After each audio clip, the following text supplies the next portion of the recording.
Hay por lo menos 3 especialidades. Eso, economía es uno.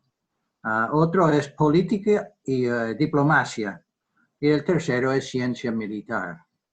Todos esos 3 campos, especialidades, tienen que cerrar simultáneamente, si no, no funciona. Eso es parte de nuestro problema. No tenemos una política de defensa, sino entra cada ministro y pone su propio color o ángulo a lo que deberían ser las Fuerzas Armadas. El problema es que necesitamos una visión de largo plazo, y yo siempre lo defino como una póliza de seguridad, metafóricamente, una póliza de seguridad contra ciertos riesgos. Uno compra una póliza de seguridad de su casa, de su auto, lo que sea, pero tiene que delimitar qué quiere cubrir. Entonces, los que ponen eso son los políticos o la ciencia política, la diplomacia. O sea, a veces yo decía que las Fuerzas Armadas deberían ser una secretaría de relaciones exteriores, porque cumplen con lo que son las relaciones exteriores. O sea que es la política que pone el para qué, que pone la póliza de seguridad, pero eso no es cortoplacista. Por eso nuestra ley de defensa, fin de los años 80, sabiamente define que la defensa nuestra se pone por una CODENA, un Consejo de Defensa Nacional, cosa que nunca ha existido. Salvo que en tiempo de Garray, un año, pusieron algo, pero, por ejemplo, Relaciones Exteriores no colaboró. Entonces, no tenemos lo que es Consejo de Defensa Nacional, donde el Congreso, la Presidencia, Inteligencia, Relaciones Exteriores, etcétera, se sientan y definen hacia dónde deberíamos ir como un país. No corto plazo, no como ahora. No es para mí como ministro de Defensa de mi año o 2 años o lo que sea, sino proyectar nuestro futuro. Porque, y por eso uso la póliza de seguro, porque no puedes ver hacia dónde vamos. Hoy, por ejemplo, Chile, nos enteramos que Chile reclama para la plataforma cerca a Tierra del Fuego, la plataforma continental. Salió, parece, de Chile antes, pero ahora nos damos con sorpresas siempre. Ahora, me pidió que hablara también de defensa, y cuando me refiero a defensa estoy haciéndolos sinónimo con las Fuerzas Armadas, porque trabajo más que nada las Fuerzas Armadas. Obviamente admito que defensa es mucho más amplio que las simples Fuerzas Armadas, que son el brazo armado de eso. Hoy, por decirlo irónicamente, aunque importante, las Fuerzas Armadas son el brazo armado del Ministerio de Acción Social, alimentando a la gente. Importante en este momento. El problema nuestro es que nuestras Fuerzas Armadas no están preparados para nada más que eso. Ahora, la cuestión de desarrollo. Defensa supuestamente es un bien público. Y muchos economistas, cuando escriben sus textos de microeconomía, dicen que es el bien público. Pero muchos de mis colegas, y yo entre ellos, hemos armado modelos econométricos para ver si es un bien público o un mal público. Casi siempre los países latinoamericanos salen con el impacto negativo sobre el PBI sobre el crecimiento, sobre exportaciones, importaciones, etc. El problema con eso que decidí hace años es que defensa, Fuerzas Armadas, es un gasto que tiene ese efecto de póliza de seguridad. Todas las pólizas de seguridad son negativas si lo mides en términos de la inmediatez. Porque la póliza solo vale en dos sentidos. Cuando lo precisas, ahí quieres cobrarlo. Eso nos pasó en 82. Y segundo, en el caso de defensa, si tienes una póliza, si tienes la capacidad bélica, puede ser que no necesites usarlo justamente porque es el aval, es la mano o el garrote atrás del diplomático que te está extendiendo la mano delante. Entonces, para ser un bien público, tiene que ser eficiente económicamente, tiene que apuntar bien a la póliza de seguridad política, diplomática, y tiene que estar diseñado bien a nivel militar, los tres. Ninguno de los tres domina todo el circo. Muchas veces mi experiencia es que, tanto por el lado político, ellos, los politólogos más que nada, piensan que todo esto es cuestión de definición y los militares están seguros que todo es cuestión de saber manejar fierros. Y por supuesto nosotros, los economistas, pensamos que todo es cuestión de guita. O sea que los tres tienen razón, pero tienen que trabajar juntos. Los militares, por otro lado, para ser eficientes, eficaces, no pueden ser una ficha universal, por decirlo entre comillas.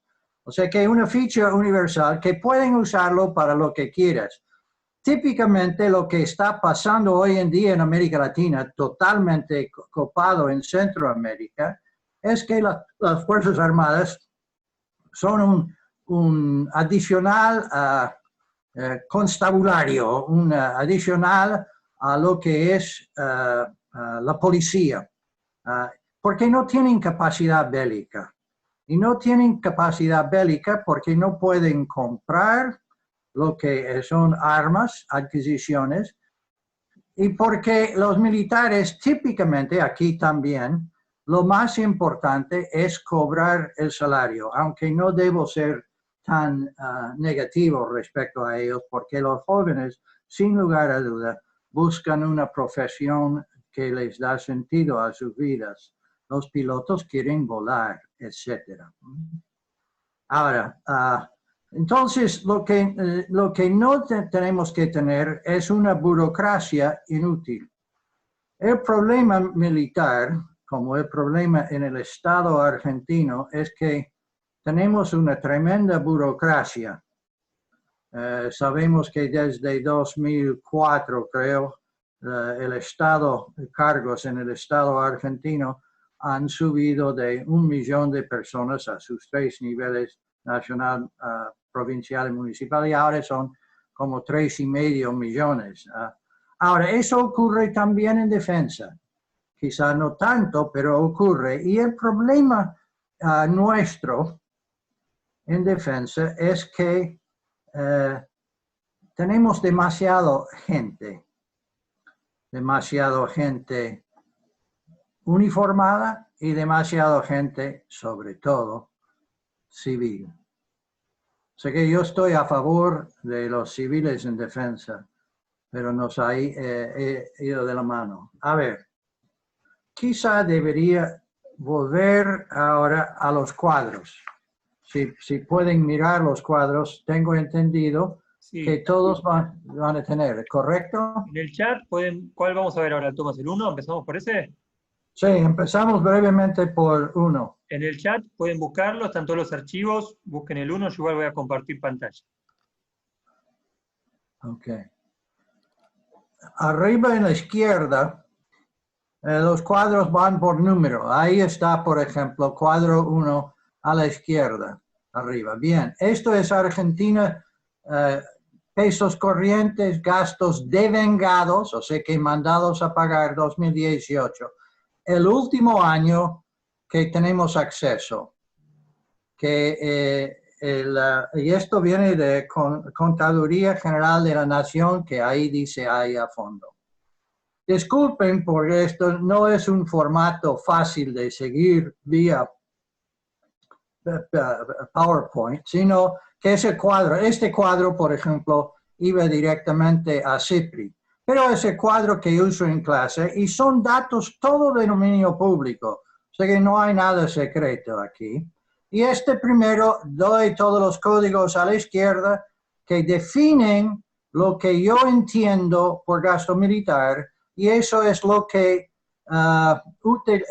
sigue una definición básica de CIPRI, de la OTAN y en general en el resto del planeta. Algunas de esas cosas, como casa militar o servicio meteorológico, son debatibles en cierto modo, el resto no tanto. Ahora, lo que tienen entonces es en pesos corrientes el total gasto militar, ahí abajo en el centro, y luego esos tienen gasto en personal, a la derecha de eso, personal, y abajo en cada punto hay 0,837. Gracias. Sebastián, ¿estás manejando vos la flecha? Sí, sí. Muy bien. Eso quiere decir que de los casi 108 mil millones de pesos que devengaron, gasto ejecutado si quieres, en el año 18, 83, casi 84% eran gasto en personal, costo laboral para el economista. Entonces tenemos distintas cosas ahí a la derecha, operaciones y mantenimiento tal como lo definen en el ministerio, no como lo defino yo, 11%, 0,11. Y luego abajo, bienes de uso, equipo militar, es 0,041, 4,1%. Y artillados, el siguiente, que forma parte de eso, 2,9% son los artillados o las adquisiciones que contienen armas. Ok, ahora, lo que tienen en ese primer cuadro se repite en el cuadro 2, en el siguiente. Si podemos pasar al siguiente. Este es el más importante porque en este segundo cuadro tomo y resumo todo lo que hay en todos los años anteriores, desde 1994, cuando Cavallo y compañía comenzaron a hacer, con Ricardo Gutiérrez, Marcos Macón, etc., una presentación del presupuesto un poco más elaborado. Ahí tenemos, hay un bloque negro ahí que está tapando el cuadro un poco. Ahí estamos. Ok. Voy desde 2018 abajo a 1994. Si podemos subir el cuadro para ver el fondo. Más todavía. Ok, el primer cuadro es GAMIL, gasto militar, en millones de pesos corrientes. Luego gasto en personal, y ahí ves arriba 83,7. Luego adquisiciones, 0,41, etc. Luego hacia la derecha tenemos gasto militar, GAMIL, en dólares corrientes, o sea que no constantes. Noto mientras estamos ahí, en 2018, bajamos de 5,458 mil millones de dólares a 3,8 mil millones de dólares. Y en principio, el rojo yo no voy a saber 2019 hasta octubre, pero el estimado de lo que habían devengado era 3,1 mil millones de dólares, una caída fuerte. Ni te quiero contar lo que va a ser este año, ¿no? Va a caer todavía más. Y luego, tenemos gasto militar constantes con base 2004, etc. Pero vamos abajo. Vamos abajo. Esto quiero ver rápido. Ay. Ok. Gasto militar, aquí, no sé, es 83,593. No, abajo. Más abajo. Ahí está. Bajo la columna M. Más de 83 mil millones de dólares en 25 años. Yo llevo años haciendo esta tarea. Más de 40 años en total, pero de este formato llevo 25 años, 83,6 mil millones de dólares, del cual solo 1,5 mil millones, el siguiente, es gasto en adquisiciones. Eso en defensa es como una broma negra, es ridículo. El promedio de gasto militar por año en dólares corrientes es 3,3 mil millones de dólares. Dividí ese 83,5 por 25 y luego dividí 15,48 por 25. Y son 62 millones de dólares, 62, no mil millones, 62 millones de dólares en armas cada año. Nada, eso ni siquiera vale la pena mencionar. Yo siempre saco los pesos de mi bolsillo en clase y dice, mire, yo te ayudo, ¿cuánto quieres? Y saco ahí como poniendo un poco de plata. Ahora, ¿por qué y cómo digo que es mucho o poco? La respuesta es que el gasto en personal debería estar entre 40 y 60% del gasto. Eso está en columna en 1994, luego 797. Sebastián, más a la izquierda, caliente. Ok. Lo que hemos estado es gastando 80%, y puedes mirar arriba año por año, 80% en gasto en costo laboral todos los años. Ahora estamos en 84% y calculo que este año puede estar en 90%. En fin, ahí abajo entonces, el 79. Ok, ahora, en adquisiciones es 1,6%. Ok, ahora, voy a hacer una afirmación a base de mucho estudio de que el gasto en personal debería correr entre 40 y 60% del gasto total. El nuestro está 80%.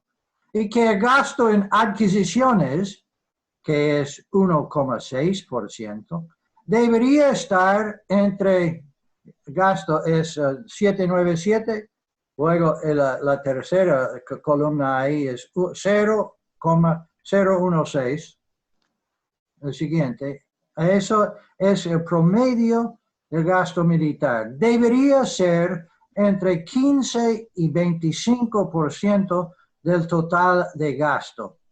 Ok, si tomáramos ese 84 mil millones de dólares, digamos 20% de eso debería ser ahí abajo. Estamos tratando ahora con todas las sumatorias donde estuvimos, ahí mismo.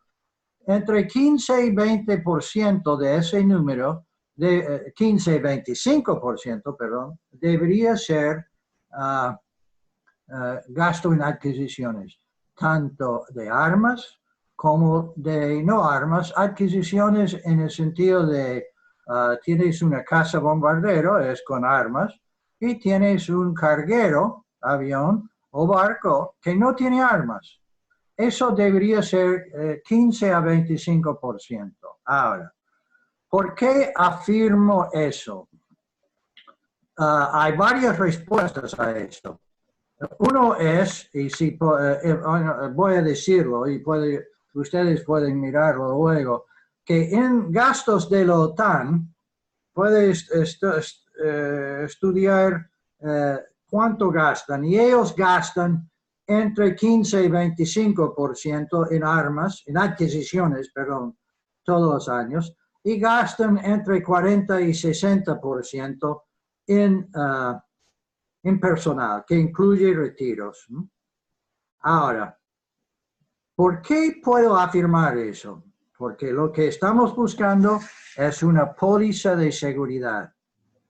Lo que estamos buscando es la capacidad de tener la diplomacia delante, extendiendo la mano derecha en amistad, y atrás la capacidad de argumentar con fuerza si fuera necesario. A fin de los 90, cuando China retomó Hong Kong de los británicos, una historia de colonialismo de lo peor, pero recuperaron su Hong Kong.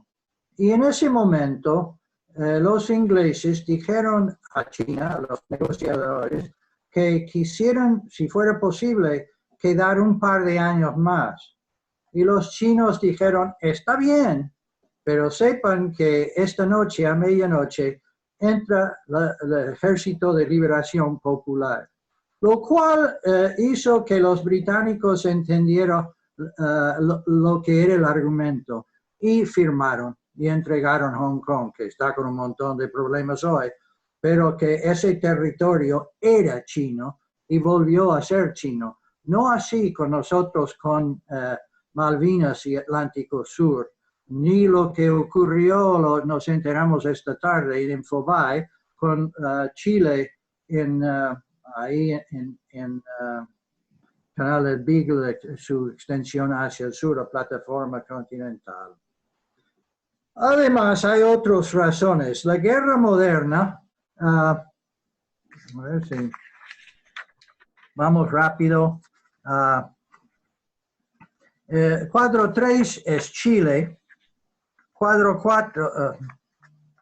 3, ¿cuál pongo, Tomás? 3 es gastos de Chile. 3. Si quieren mirar eso brevemente. Ahí. Ok.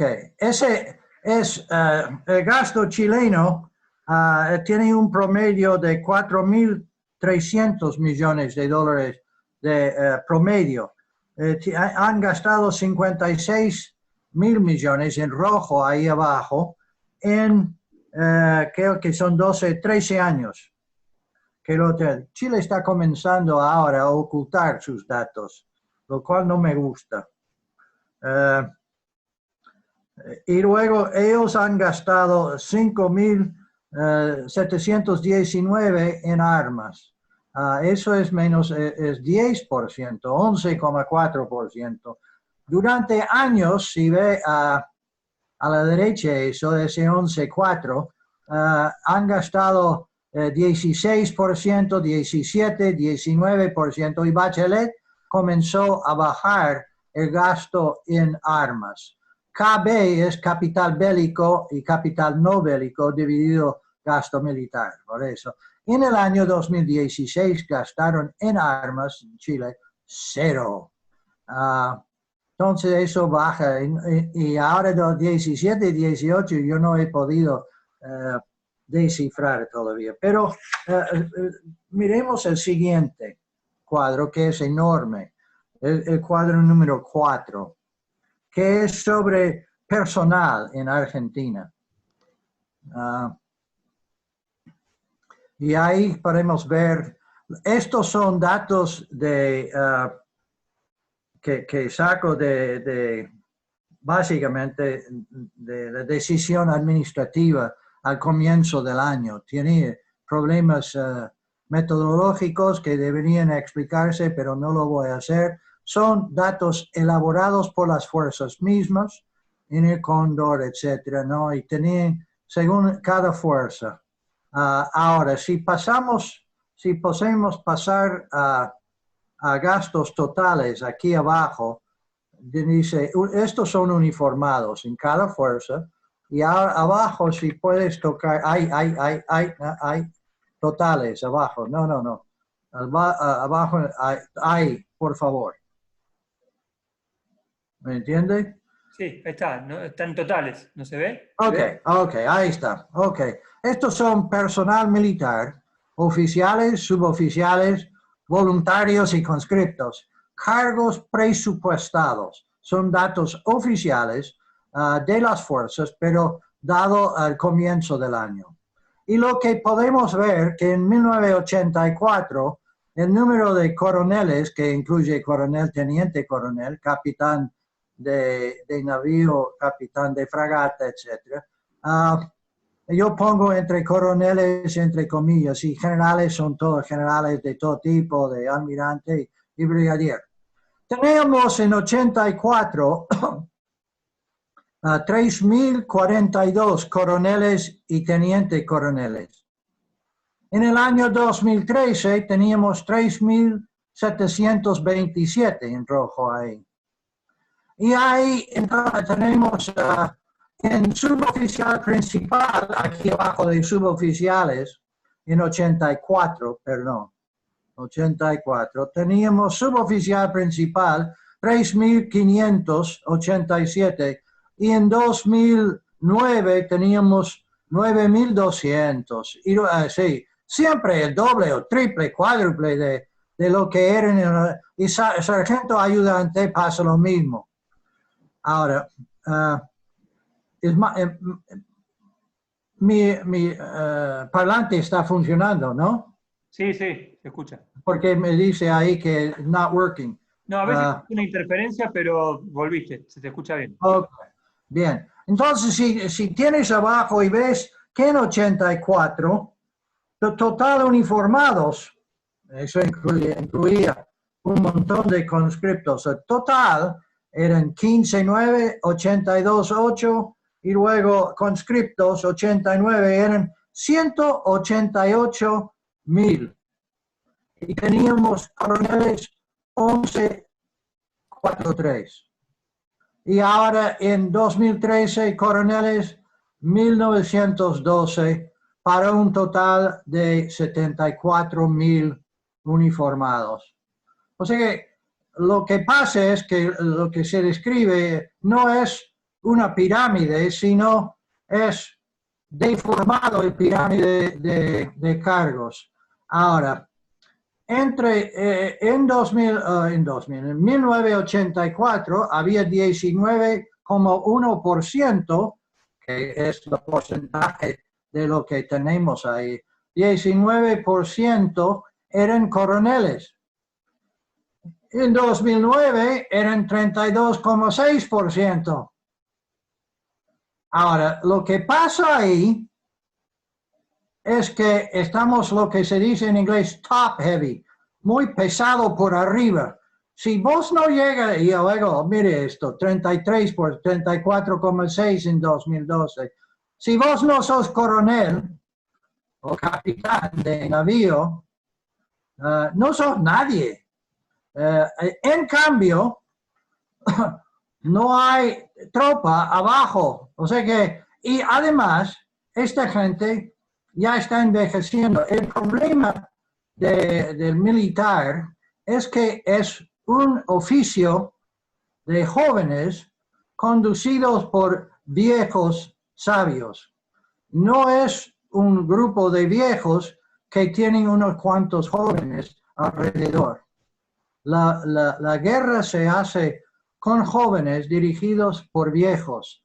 Y ahí está nuestro problema. Los viejos no pasan a retiro y, y hay insuficientes, si quieres, respecto a ellos, jóvenes debajo de ellos. Ahora, ¿qué implicancias tiene eso por los porcentajes que yo decía antes? Tienen la importancia de que el gasto militar es 100% y se divide en 2 o 3 partes grandes. Se divide en costo laboral, se divide en adquisiciones y se divide en, si quieres, el tercero, no menos importante, operaciones y mantenimiento. Ahora, si gastas 80% en salarios y costo laboral, no tienes armas. Ese es nuestro problema ahora. Dice, bueno, hay que aumentar el gasto militar para tener que no sea 80%, sino 60%. El problema con eso es que en los tiempos de paz, el gasto militar en ningún país suele aumentarse. Y cuando llega la necesidad de tener capacidad operativa, ya es tarde. Ahora, lo que uno puede decir que deberían aumentarlo ya. El otro problema es que ya soy un viejo, tengo 75 años. He visto demasiado de eso. Dice, y muchos van a aumentar. No van a aumentar, no van a aumentar. La experiencia de 42 años en esto es que no ocurre eso. Y cuando lo necesitas, hay un momento de tensión. Ya es tarde porque las adquisiciones llevan años. Y luego tienes que adiestrar los que los usan. Ahora, yo he señalado a los militares y quizá debería dejar más espacio porque tengo un montón de cuadros más, pero podemos pasar a preguntas. Yo he señalado lo top heavy, que son los uniformados, pero hay otro aspecto, y uno de los cuadros muestra eso, que los civiles, y otro cuadro muestra, Chile tenía el mismo tamaño de fuerza que nosotros, lo han achicado desde los años 90, tiene aproximadamente el mismo nivel de gasto y tiene 5.400 civiles. Nosotros tenemos 37.000 civiles, incluyendo administración central, descentralizados y seguro social. Tenemos demasiados civiles. Estoy a favor de civiles, pero los civiles deberían tener la capacidad de aportar algo. Si solo quisiéramos achicar los civiles a nivel de Chile, podríamos ahorrar probablemente 20% del gasto militar, sin tocar a los uniformados. Pero los uniformados también deberían ser tocados. Ahora, dice, yo dije que iba a hablar de economía y termino diciendo que lo que encontramos frente a nosotros, el horizonte después de coronavirus y al margen de coronavirus, tenemos una tremenda destrucción del peso, endeudamiento y dependencia de los poderosos. Vamos a enfrentar desglobalización, populismo, nacionalismo. Vamos a estar en medio de un conflicto entre Estados Unidos y China. Y además, por si fuera poco, la cuestión de calentamiento global nos va a afectar. Puede ser que nos afecte a nosotros en forma positiva. Argentina tiene demasiados recursos naturales y el mundo va a tener hambre, va a tener necesidad de litio, va a tener necesidad de pescado. Y nosotros tenemos todo eso y no tenemos cómo decir, señores, hablemos de esto, negociemos, no tenemos con qué. Ahí ustedes o pueden buscar los cuadros que faltan, que expliquen un poco más de eso, pero me abro a las preguntas ahora, si quieren. No te oigo, Brune. Tampoco. Micrófono, Bruno. A ver si ahí Tomás, sí. Bueno, muchas gracias por tus palabras, Tomás. Yo, antes que nada, quería pedirles que las preguntas las canalizaran por el chat y enviándoselas a todos si así todos la pueden ver. Yo me voy a ocupar un poco de sintetizarlas, pero mientras tanto, yo quería preguntarte, Tomás, si querías agregar algo, mientras van entrando las preguntas, sobre la relación entre defensa y desarrollo, ¿no? Esto ha tenido muchas aristas, hasta cuando vuelven las democracias se hablaba del peace dividend, ¿no? Que íbamos a gastar Sí. los países latinoamericanos menos en defensa, eso se iba a trasladar esos recursos a desarrollo. No sé, Argentina creo que gastaba 7 puntos del PIB en la época de la dictadura militar última, y bueno, y eso bueno, no terminó sucediendo, pero en la actualidad, vos ¿cómo ves esa relación?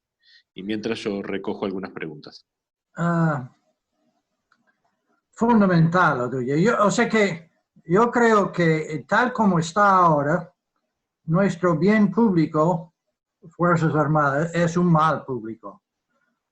Destruye el desarrollo, el crecimiento, etc. Pero, si fuera eficiente, si fuera eficaz, entonces sería un bien público. Por eso digo en clase, por ejemplo, vos no puedes medir el impacto de gasto militar sobre PBI hacia un futuro. ¿Qué tal? ¿Cuánto vale el Atlántico Sur? ¿Cuánto vale eso? O sea que si podríamos mantener nuestra soberanía sobre el Atlántico Sur y toda la riqueza que contiene, sobre la proyección sobre Antártida, eso lo hace un bien público, pero visto como una póliza de seguro. En fin, es mirado hacia el futuro. Mis colegas, típicamente europeos, no ven eso y no miran por un modelo econométrico. Y yo digo, bueno, pero para hacer eso tú tienes que mirar hacia un futuro. Un futuro, por cierto, incierto, pero si escuchas a gente como Tocatlián, por ejemplo, hay muchos otros, ¿no?, que hablan sobre el futuro que nos enfrenta en relaciones exteriores. Eso es lo que ayuda a nuestras Fuerzas Armadas y debería ser eficiente para garantizar que Atlántico Sur sea nuestro, que el calentamiento global sea dominio sobre nuestro propio territorio y el uso de sus recursos. Yo no veo eso y podría alargar algunas posibilidades sobre qué puede pasar que no me hace sentir bien. Bueno. Sí, creo que a nadie nos hace sentir bien, Tomás. Yo creo que para sumar al panorama oscuro, usted mencionaba que la OTAN gasta un 20-25% en adquisiciones sobre unas bases adquiridas sumamente importantes, que Argentina hoy no las tiene. Entonces, si Argentina tuviera que salir a adquirir, serían unos porcentajes. Ok, yo no estoy diciendo eso. Yo estoy diciendo que lo que buscamos es capacidad operativa en el barrio, en la liga en que estamos operando. Ahora, si tú miras otros países, no de la OTAN, puedo mencionar Nueva Zelanda, Australia, Canadá, que es OTAN, Sudáfrica, todos esos gastan ese 15 a 25%. Y no son de OTAN, y no son tan grandes. Tienen capacidad operativa. Necesitamos capacidad operativa y para tener capacidad operativa hay que bajar en los cargos presupuestados, tanto civiles como militares. Perfecto. Tomás, empezamos con las preguntas. Una primera pregunta se refiere a la industria de defensa nacional nuestra, ¿no? Como usted la ve en este contexto que aceleradamente resumió. Alguien pidió si pueden tener los cuadros. Yo, para mí, todos pueden tener. Los quería que repartir. En el cuadro 10, yo doy criterios, requisitos, lecciones para la creación de una industria militar. Voy rápido y ve que la crítica que hago. Planeamiento largo plazo necesitamos. Necesitamos inversiones aseguradas. Necesitamos reglas claras y aceptables respecto a quienes podemos vender o pagar coimas, Estado paria. Esto surgió tiempo de Dante Caputo, 84, con venta tanques a Irán. Tenemos que asegurar insumos claves. ¿Qué brecha o nicho en mercados? Ahí está. La brecha número 5 en mercados internacionales existe. También uso dual es posible en la fábrica. Precisamos capacidades varias, no solo ingenieriles, también todos. Precisamos salarios competitivos con sectores externos. El país tiene que aceptar dependencia tecnológica. Independencia no es posible en el mundo de hoy. 9. Parte de las acciones de la empresa debería colocarse en el sector privado, como hizo Brasil con Embraer. Esto asegura calidad en gerencia y precisa un equipo negociador de igual a igual con extranjeros en la mesa. Eso implica que cuando el señor ministro, que debe ser un profesional en el área, elige sus colaboradores, no son familiares, ni amiguitos, ni nada por el estilo. Tiene que ser equipo negociador que domina su área de expertise. No tenemos eso. El Estado Nacional es un botín de guerra política. Tienes derecho a nombrar a tu hija, a tu sobrino, a quien sea, para un cargo. Cuando ellos se sientan frente a rusos, por ejemplo, negociando la compra de un helicóptero, no saben nada y tienen que mantener la boca cerrada por ignorancia supina. Bueno, eso es yo estoy a favor de la industria, muy a favor, pero real. Bien, siguiendo con las preguntas, hay preguntas que hablan sobre cómo debería darse o qué ejes debería haber en la integración regional, ¿no?, con otros países en temas de defensa. Eso están elevando, calculo, a lo mejor me equivoco, pero ¿qué porcentaje debería tener el gasto militar? Y esa pregunta no tiene sentido, salvo para el econometrista. Depende de la póliza de seguro que quieres, o sea que los riesgos, etcétera, que te enfrentan y lo que quieren gastar. Ahora, nuestro problema no es el mismo problema que tiene Brasil o Perú, etcétera. Nosotros tenemos que defender nuestro mar y nuestro, más que nada eso, el mar y Patagonia, las fronteras. Lo que representa, por ejemplo, Bolivia o Paraguay o ahora Brasil, no son tan serios. Eso es una evaluación mía. Cualquiera de ustedes puede discrepar. Pero para mí, el costo mayor es asegurar el mar Argentina, que tiene tremenda riqueza, y eso precisa aviación y precisa flota, más que nada desde mi perspectiva submarinos. Y ahí tienes el área San Juan. Tenemos control del mar, debería ser prefectura a nivel pesca, pero necesitamos presencia en el mar y necesitamos aviación. El ejército es importante, pero en tercer lugar. Que no me siguen, por favor. Perfecto. Hubo preguntas y comentarios referían un poco a por dónde empezar, ¿no? Por qué áreas habría que mejorar o si tiene que ser en conjunto la mejoría en esto que usted está describiendo. ¿Dónde la mejoría?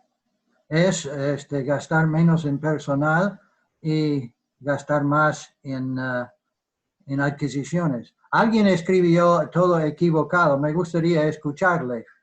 a el que acaba de aparecer en el chat. Nosotros, para mí, hay que poner más en armas, adquisiciones, y menos en personal. Sobre todo menos en personal civil. Bien, bien. Yo veo, les digo que hay muchísimos comentarios que, bueno, son más comentarios que preguntas, pero en ese sentido veo varios que están diciendo que en sus estudios de defensa no se mencionan hipótesis de conflicto, no se mencionan cuestiones relacionadas a equipamiento. Yo no sé si usted quiere hacer un comentario sobre esto. Bueno, equipamiento es fácil. Yo soy economista. Los que diseñan el diseño de fuerza, eso viene de los militares. O sea que los políticos, la CODENA tiene que decir cuáles son nuestros riesgos que queremos cubrir. Ahora, para mí puedes usar la frase hipótesis de conflicto. Lo que no me gusta es planeamiento por capacidades, que es muy vago. Pero para mí son misiones, riesgos cubiertos, hipótesis de conflicto. Eso definido por CODENA, por la nación, quiere decir no por un partido político, sino por el Estado argentino. Y luego le dicen eso a los militares: mire, quiero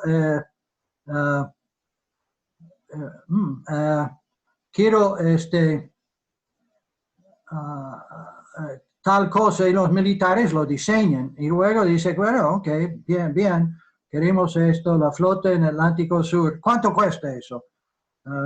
Yo escuché o leí de una revista naval hace unos años, un almirante dijo que lo mínimo era una flota que costaba $40 mil millones.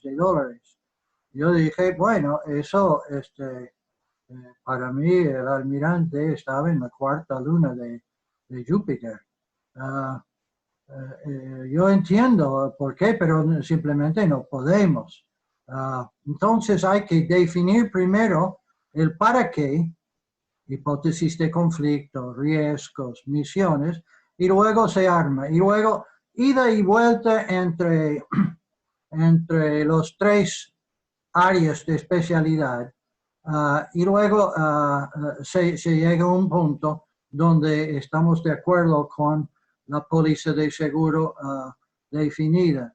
Y ese cada año se va cambiando según la lectura de CODENA del ambiente en que existimos. Pero la parte de equipamiento, eso definen los profesionales. Y en eso yo no soy profesional. Perfecto. Bueno, siguiendo el chat, veo que resultó un poco controversial la idea de lo que usted dijo, tocar a los militares, que lo que quería decir obviamente es reducirlos en función de esta pirámide que se deformó, ¿no? No sé si quiere contestarlo usted. Quiero decir algo más. Sí, esto... una de las cosas que discuto siempre es el costo de armas. El costo por unidad ha estado aumentando en forma múltiple todos los años. De hecho, desde el siglo XIX, mediados. Pero ahora es aún más. Yo lo llamo maltusianismo militar. Y por lo tanto, las armas cuestan cada vez más. Y de hecho, una flota aérea, ¿no? Un escuadrón, etcétera, es cada vez más chico, pero también con más poder de fuego y más puntería. Pero eso requiere expertise, talento, que no eran tanto antes. O sea que hay un maltusianismo, un crecimiento del costo de armas, mucho por encima del crecimiento del PBI o de los ingresos del Estado. Entonces, en vez de tener 72 aviones, luego tuvimos 56, luego 42, luego 24, luego 12. Ahora, esos 12 son un blanco más fácil, pero son inmensamente más potentes. Por otro lado, las tres fuerzas no son iguales en sufrir este efecto malthusiano, ese efecto de costo por unidad. En general, los países con una fuerza aérea son los más capital intensivos. O sea que el capital per cápita en la fuerza aérea es más que el capital per cápita, capital físico me refiero, en la marina, que es más que el capital físico en los ejércitos. Un tanque es más barato y más numeroso el personal en un ejército que en una fuerza aérea. La fuerza aérea hay menos gente, pero el adiestramiento, el talento, no solo por parte de los pilotos, sino por parte del mantenimiento, es mucho más costoso. Por eso hay menos personal y más capital físico. Y ahí está lo que se llama la capital intensividad. Y eso impacta en lo que es la capacidad operativa diferenciada de cada fuerza. Ahora, si nosotros estudiamos gastos por programa que hay en estos cuadros, que no vimos, vemos que las fuerzas han estado durante tiempo de Garret y después de Garret bajando en el gasto en el programa de 16, que es capacidad operativa, y aumentando en la burocracia administrativa, en educación, formación y en sanidad. O sea que la gente no pasa a retiro, sino pasa a otro programa. Y durante unos 10 años ahí, bajamos militares en 5.000 de capacidad operativa. Muy peligroso. Nosotros deberíamos privilegiar los dientes, o sea que capacidad operativa. Y el resto es importante. Yo estoy en educación, obviamente, pero hay que decir, lo que importa es que los pilotos vuelan, que el mantenimiento se haga, que los barcos zarpan y que los submarinos no se hunden. Bueno. Tomás, una pregunta que estoy recibiendo refiere al tema de si podemos hacer a las Fuerzas Armadas más eficientes al incluirlas en nuestros procesos de desarrollo científico, tecnológico, industrial. ¿Cómo ves esa idea?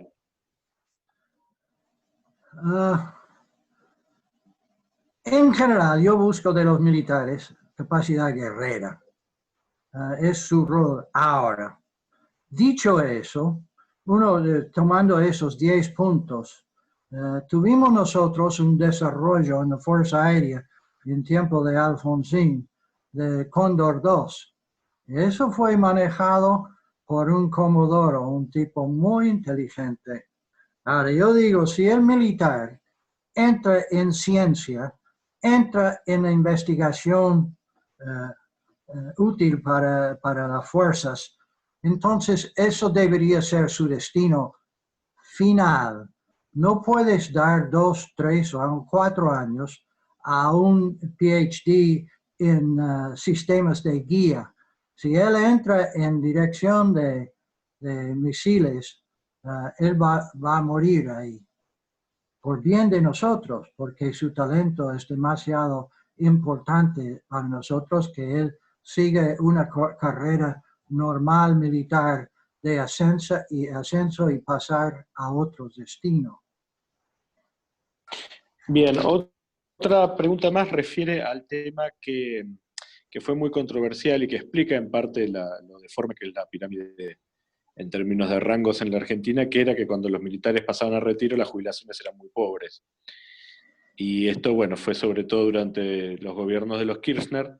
Ahora está siendo controversial también estas últimas semanas una comisión que supuestamente está estudiando este tema. Quería saber su opinión sobre estos dos temas.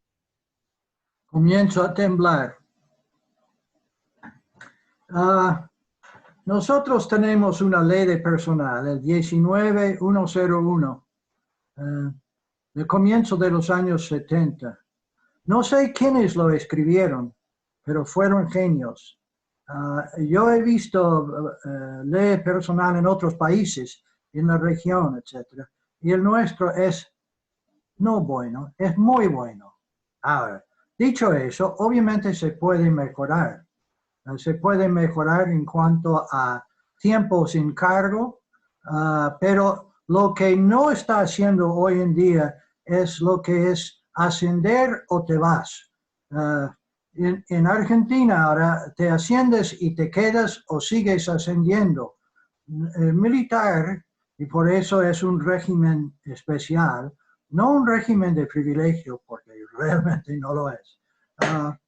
Es que debería tener que enfrentar una competencia genuina, no por amiguismo dentro de la fuerza, de que asciendes o te vas. Y eso implica que esa pirámide se reconstruye.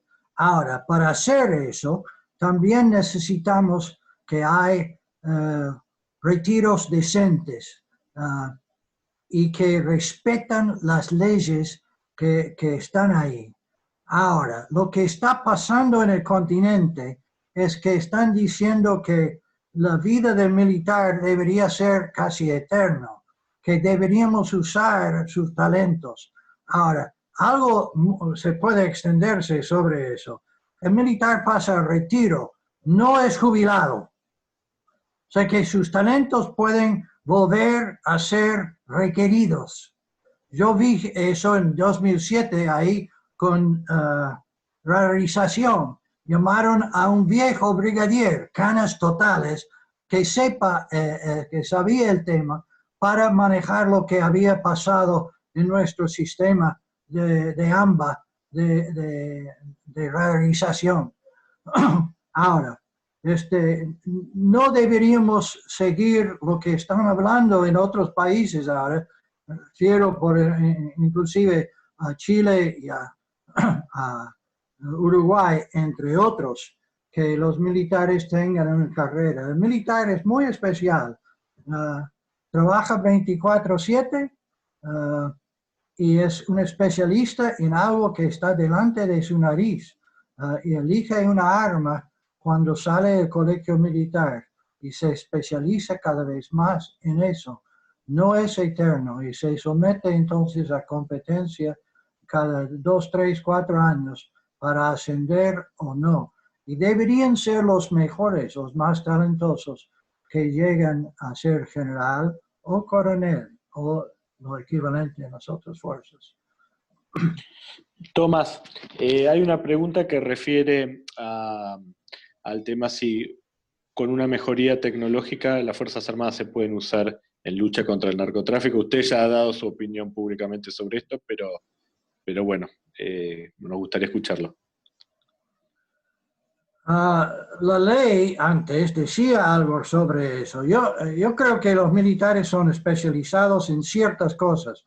Cobertura aérea, radar, esos deberían funcionar y son rol que pueden compartir con gendarmería o con las policías provinciales. Pero hice al comienzo de los años 90 un estudio del costo de producir un oficial de Campo de Mayo, del ejército, y cuánto costaba producir un oficial de policía de Bucetich. No lo tengo en mano ahora, ese estudio, pero cuesta como 7 veces más costaba producir un oficial del ejército que producir un policía. Si quieres policía, busca policía. Su doctrina es distinta, su uso de armas es distinta, y su costo es muchísimo más barato. Si quieres un maestro, busca un maestro, no un militar. Comencé diciendo que no son fichas universales, no pueden hacer cualquier cosa. Ahora, nosotros tenemos problemas que elaboré rápido desde mi perspectiva, que el futuro que nos enfrenta, y no estamos capacitados de discutir con nadie Atlántico Sur, de discutir nuestra plataforma continental, de discutir Antártida, de discutir el medio ambiente. Los militares tienen un rol insustituible ahí y no los estamos usando. No son policías. Pueden tener un uso combinado en nuestras fronteras con ellos, pero son especialistas en el uso de la fuerza máxima. Bien, Tomás, bueno, como para ir cerrando con las preguntas, una pregunta refiere a qué modelos nosotros podemos seguir, modelos regionales de repente, como para empezar a solucionar este gran problema que tiene la Argentina. Nosotros no tenemos que seguir el modelo de nadie, tenemos que definir nuestro propio diseño de fuerza. Ahora, si tú quieres decir, alguien está haciendo algo bien en la zona, yo diría, Chile está haciendo lo mejor que nosotros. Perú está haciendo lo mejor, no lo copiaría. Australia lo hace mucho mejor. Nueva Zelanda lo hace mejor. Ahora, yo no estoy buscando ser Australia. Quiero que dice, mi experiencia es que cuando comencé a enseñar a los militares, pensé que estos van a ser brutos, que son militares, son milicos cuadrados. Pues mi experiencia de enseñar a coroneles es, hay muchísimo talento aquí. No lo usamos. No lo digo porque no peleo y no encuentro enfrentamientos, pero que si tenemos talento, si tú quieres elegir y diseñar una fuerza aérea, una fuerza naval, tenemos con quién hablar. Y mucha gente. Ahora, hay que usarlos a ellos. No hay que usar necesariamente otro país. Lo que tenemos que hacer es repartir el gasto como Dios manda, o como el diablo manda, si quieres. Pero nosotros deberíamos tener una fuerza aérea importante. Deberíamos tener una flota en el mar y deberíamos tener un ejército que es desplegable rápido por el tamaño de nuestro territorio, con capacidad aérea y aerotransportada. Esos son temas militares, de ciencia militar. No son temas míos, pero sé que esas cosas cuestan y nosotros no tenemos esa capacidad ahora.